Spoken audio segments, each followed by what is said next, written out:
बिस्मिल्लाहिर्रहमानिर्रहीम। अस्सलाम वालेकुम my YouTube friends, hope are you doing well. Welcome back to my channel, welcome back another vlog को start करते हैं डीप क्लीनिंग से। जैसा कि आप लोग को पता है कि रमज़ान स्टार्ट हो रहे हैं और रमज़ान स्टार्ट होते होते ही आप लोगों ने अपने घर के बहुत से ऐसे काम होते हैं जो डेली बेसिस पे डिवाइड करने होते हैं और डेली बेसिस पे उनको करना होता है। सबसे पहला बेहतरीन काम ये होता है कि आप जितने भी अपने घर के काम हैं, क्लीनिंग व्लॉग्स बनाने हैं या मतलब क्लीनिंग करनी है, आप लोगों ने अपने किचन कैबिनेट सेट करने हैं, फ्रिज ऑर्गेनाइज करनी है, ग्रोसरी रीस्टॉक करनी है, तो आप उन सारे कामों को प्रॉपरली एक लिस्ट बनाकर और अच्छे तरीके से डिवाइड करके डे बाय डे, ताकि आप लोगों के काम भी होते रहें और प्रॉपरली आप अपने जो घर के बाकी के काम हैं डेली बेसिस के, वो भी कर सकें। और इन सारे कामों को आप लोगों ने बहुत ज़्यादा हेक्टिक रूटीन बना के नहीं करना। रमज़ान आने से 1-2 दिन पहले या रमज़ान आने से तक कम से कम 2 से 3 हफ़्ते पहले अगर आप लोग अपने सारे कामों को टोटली थोड़ा-थोड़ा करके डिवाइड कर लें, तो वो बहुत अच्छे से हो जाते हैं और आपका रमज़ान भी बहुत अच्छा सा पुरसकून सा गुज़रता है। ठीक है? सबसे पहले डीप क्लीनिंग में मैंने अपनी जो फ्रिज है वो ऑर्गेनाइज़ करनी थी, उसको साफ़ करना था, क्योंकि अभी मंथ का स्टार्ट हो गया है। तो जैसे कि रमज़ान की ही ग्रॉसरी हम लोगों ने शॉपिंग करनी है इस मर्तबा, तो उसको रीस्टॉक करेंगे और प्रॉपरली मतलब जितनी भी सारी चीज़ें होती हैं मोस्ट ऑफ़ द टाइम ज़्यादातर फ्रिज में और रेफ्रिजरेटर में ही रखी जाती हैं। तो सबसे पहले हम लोगों ने सफाई उसी को स्टार्ट किया है। इसके बाद मैं अपने किचन कैबिनेट्स वगैरह और जो स्टोव वगैरह है उसकी भी डीप क्लीनिंग की आप लोगों के साथ वीडियो शेयर करूँगी। बट मैंने स्टार्ट किया है वन बाय वन करके। मैं आप लोगों के साथ प्रॉपरली एक पूरे घर की डीप क्लीनिंग का और किचन डीप क्लीनिंग का व्लॉग नहीं बनाऊँगी, ताकि आप लोग पूरे व्लॉग में सफाई सफाई सफाई देख के बोर ना हो जाए। मैंने ये सोचा कि मैं आप लोगों के साथ डेली बेसिस पे एक जो टास्क है अपने घर का, जैसे मैंने अपने टास्क को डिवाइड किया है कि फर्स्ट मैंने फ्रिज को ऑर्गेनाइज़ किया, उसकी डीप क्लीनिंग की, प्रॉपरली उसको साफ़ सुफ करके उसमें जगह बनाई, जितना भी उसमें से एक्स्ट्रा चीज़ें निकालने वाली थी वो निकालेंगे। तो बस इसी तरह से इसको मैंने स्टार्ट करना है और इसी तरह से ही आप लोगों ने भी अपने रमज़ान की प्रिपरेशन को स्टार्ट कर देना है। फ्रिज को साफ़ करने के लिए कोई भी बेसिक ऐसा फ़ॉर्मूला नहीं है जो मैं यूज़ करती हूँ, बट इसके जो एजेस होते हैं, जो इसके ड्रॉर वाली साइड है, उसको साफ़ करने के लिए इस तरह से मैं ब्रश यूज़ कर रही हूँ, ताकि इसके अंदर फूड पार्टिकल्स वगैरह कभी-कभार हाथ पे जो भी मटीरियल आपके लगा होता है ना, वो लग जाता है। तो उसके लिए ज़रूरी ये होता है कि आप ना इस तरह से ब्रश की मदद से इसको अच्छे तरीके से साफ़ कर लें। इससे तो क्या होता है कि जो दरवाज़े हैं वो ख़राब नहीं होते और जो आपकी क्लीनिंग प्रोडक्ट्स हैं ना, वो भी बहुत अच्छे तरीके से यूज़फुल हो जाते हैं। आप लोग के घर में, सबके घरों में इस तरह का ब्रश अवेलेबल होता है। अगर नहीं है तो आप लोग सिंपल जो टीथ ब्रश होता है एक्स्ट्रा, जो आप लोग अपने इस्तेमाल में नहीं लाते, आप लोग उसकी मदद से भी अपने ये जो फ्रिज के डोर हैं उसको साफ़ कर सकते हैं। बस यहाँ पे मैंने फ्रिज को अच्छे तरीके से पहले साबुन के साथ साफ़ कर लिया था, साबुन लगा लिया था स्कॉच ब्राइट की मदद से। फिर मैंने उसको नॉर्मली जो गीला कपड़ा होता है वेलवेट स्टफ़ में, उसके साथ साफ़ किया और देन उसको एक मरतबा ड्राई जो कॉटन फैब्रिक होगा, आप लोगों ने उसके साथ उसको अच्छे तरीके से साफ़ कर लेना है, ड्राई कर लेना है। और हम अपने घर के डेली के इस्तेमाल में जितनी भी चीज़ें इस्तेमाल करते हैं, चाहे वो हमारा स्टोव है, रेफ्रिजरेटर है, किचन कैबिनेट्स हैं, उनको मेंटेन करना और उनको प्रॉपरली सेट रखना बहुत ज़रूरी होता है, क्योंकि बहुत ज़्यादा ऐसा होता है कि चीज़ें ऑक्यूपाई हो जाती हैं, एक के ऊपर एक, एक के ऊपर एक आप लोग रखते जाते हैं। कभी कभार हम लोगों को नज़र नहीं आता। तो क्योंकि मैंने रमज़ान की ग्रोसरी को रीस्टॉक करना है, प्रॉपरली चीज़ें लेकर आनी हैं, तो अभी जब मैं आप लोगों के साथ अभी ये डीप क्लीनिंग स्टार्ट की है ना, तो रेफ्रिजरेटर की डीप क्लीनिंग से इसलिए स्टार्ट किया था क्योंकि मोस्ट ऑफ़ द टाइम जब ये चीज़ें लाई जाती हैं जो रमज़ान में मोस्टली यूज़ होती हैं, उसमें केचप, मायोनीज़ और इस तरह की बेकरी की चीज़ें भी मोस्ट ऑफ़ द टाइम आती हैं, तो उनको रखने के लिए जगह जो होती है बेहतरीन वो होती है रेफ्रिजरेटर। तो अगर हम लोगों ने सबसे पहले उसकी सफाई की हो ना, तो ये टेंशन ख़त्म हुई होती है कि अगर चीज़ें एक तो सेट करके रखने में आसानी हो जाती है, दूसरा ये होता है कि प्रॉपरली खाली जगह को भरने में आसानी होती है और बाद में हमें पता होता है कि कौन सी चीज़ हमने कहाँ पे रखी थी और ना हम लोग को प्रॉब्लम नहीं होती बाद में ढूँढने में, क्योंकि अगर गंदी जगह पे ही हम लोग ऐसे ही रख देंगे तो फिर पुराने डब्बे जो होते हैं बीच में जिसमें चीज़ें होती हैं उनका हमें ख़्याल नहीं रहता।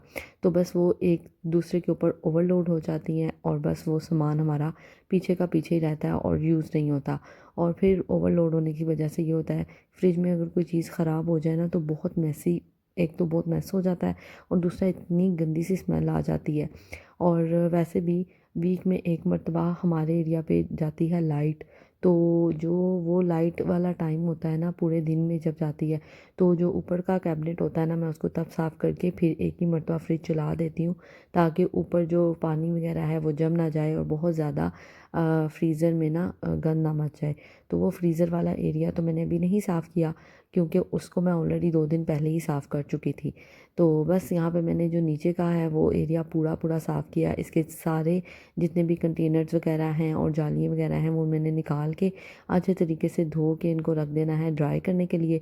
और ज़्यादा अगर आप लोगों का प्रॉब्लम है ना कि आप लोग को ज़्यादा जल्दी है, तो आप लोग किसी भी अच्छे तरीके से अच्छे खुश्क कपड़े के साथ इसको, इन जालियों को अच्छे तरीके से साफ़ कर लें, इसको ड्राई कर लें, ताकि पानी के जो कतरे हैं, नमी है, वो वापस फ्रिज में ना जाए और जो स्मेल आती है फ्रिज में से वो ना आए। ठीक है। सो बस इसी तरह से मैंने अपने जितने भी सारे प्रोडक्ट्स थे, रेफ्रिजरेटर के कैबिनेट्स वगैरह और जाली वगैरह थी, उन सबको धो के अच्छे तरीके से ड्राई कर लिया था और उसके बाद में कपड़े से साफ़ भी कर लिया था, ताकि कोई नमी वगैरह है तो वो ना रहे। रमज़ान में क्योंकि हमारा ज़्यादातर फ़ोकस होता है कि हम अपनी जो इबादत हैं उनको कर लें, प्रॉपर अज़कार हैं उनको पढ़ लें, तो हमारा जो इन चीज़ों की तरफ ध्यान होता है ना वो इतना नहीं जाता। तो मैं हर साल ही हमारे घर में, मतलब 5 साल हो गए हैं और 5 सालों में ये रूटीन कन्फ़र्म होती है कि रमज़ान आने से पहले प्रॉपर्ली पूरे घर की डीप क्लीनिंग होती है। जितनी भी चीज़ें डिक्लेटर करनी हो वो कर लेते हैं, ऑर्गेनाइज़ करनी हो वो कर लेते हैं, और जो चीज़ें हम लोगों ने बाहर देनी हों किसी को भी एक्स्ट्रा, क्योंकि जब आप लोग नई चीज़ें शॉपिंग करके लेकर आते हैं तो पुरानी चीज़ों की जगह रिप्लेस हो जाती है ना, तो पुरानी चीज़ें ऐसे बर्डन बनती रहती हैं। तो उनको आप लोग कोशिश किया करें कि हर मर्तबा जब भी आप कोई भी नई चीज़ लेकर आते हैं तो पहले आप अपनी जो पुरानी चीज़ है उसको घर से निकालें, उसको किसी को दे दें, डोनेट कर दें।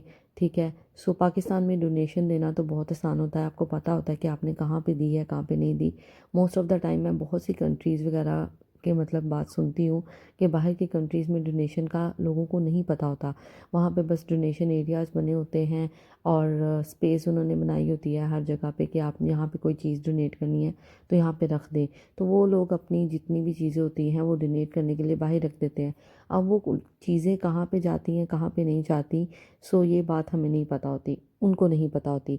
लेकिन पाकिस्तान में क्योंकि डोनेशन बहुत आसान है, आप लोग अपने घर में जो आपके हाउस हेल्पर्स होती हैं, आप लोग उनको चीज़ें दे सकते हैं। और चाहे वो खाने की चीज़ है, चाहे वो कपड़े हैं, चाहे वो कुछ भी है व्हाटएवर, सो आप लोग उनको दे सकते हैं। आपके लिए डोनेशन करना बहुत आसान होता है। ठीक है। सो जब भी मेरे मतलब मेरी रूटीन में भी है ये बात कि अगर तो मेरे खाना बनाया हुआ है, सो एक खाना सालन अगर 1 से 2 और दूसरे से तीसरे दिन मतलब रीलोड हो रहा है, तो या तो मैं 2 दिन के गैप से खाना नहीं बनाती हूँ। पहले जो फ्रिज में खाना पड़ा होता है हम लोग वो यूज़ करते हैं। अगर आप लोग वो यूज़ नहीं कर सकते, सो आप लोग क्या करें कि आप लोग उनको, अपने जो हाउस हेल्पर होते हैं उनको दे दें, या कोई ऐसा ज़रूरतमंद जो जिनके घर में आपको पता है कि खाना 1 या 2 वक़्त का बनता है, आप उनके घर भिजवा दें। इस तरह से क्या होगा, रिस्क ज़ाया भी नहीं होता और जो किसी की मदद हो जाती है, किसी का 1 वक़्त का खाना मुकम्मल हो जाता है। अच्छा जी, डीप क्लीनिंग हो गई फ्रिज की और आज चलते हैं मेन रेसिपी की तरफ। मैं आप लोगों के साथ जो दही भल्ली होती हैं, छोटी बूंदी भल्लियाँ, जिनको बूंदी भी कहा जाता है, और छोटी जो गोल भल्ली होती हैं उनकी रेसिपी शेयर करूँगी। सिंपल, मैंने 1 कप बेसन लिया है, इंग्रेडिएंट्स इसमें 4 डलेंगे, बहुत ईज़ी है। मैंने 1/4 टीस्पून इसमें अजवाइन, सेम क्वांटिटी में नमक और सेम क्वांटिटी में ज़ीरा, और जो बेकिंग सोडा या बेकिंग पाउडर, जो भी, बेकिंग पाउडर नहीं सॉरी, मीठा सोडा या बेकिंग सोडा जो भी आप कहते हैं वो डालना है, और उसको अच्छे तरीके से बीट कर लेना है। बीट करना है और इसकी जो कंसिस्टेंसी होगी, हम लोगों ने बहुत ज़्यादा थिक नहीं रखनी और बहुत ज़्यादा थिन भी नहीं रखनी। ठीक है। नॉर्मल कंसिस्टेंसी का हम लोगों ने बैटर रेडी करना है और इसको 5 मिनट के लिए रख देंगे ताकि जो बेकिंग सोडा हम लोगों ने इसके अंदर डाला है उसकी जो फूलने का अमल है वो स्टार्ट हो जाए। तो बस ये इसकी कंसिस्टेंसी होगी, हम लोगों ने इस तरह से रख लेना है और बाकी का जो मटेरियल है हम लोग रेडी कर लेंगे।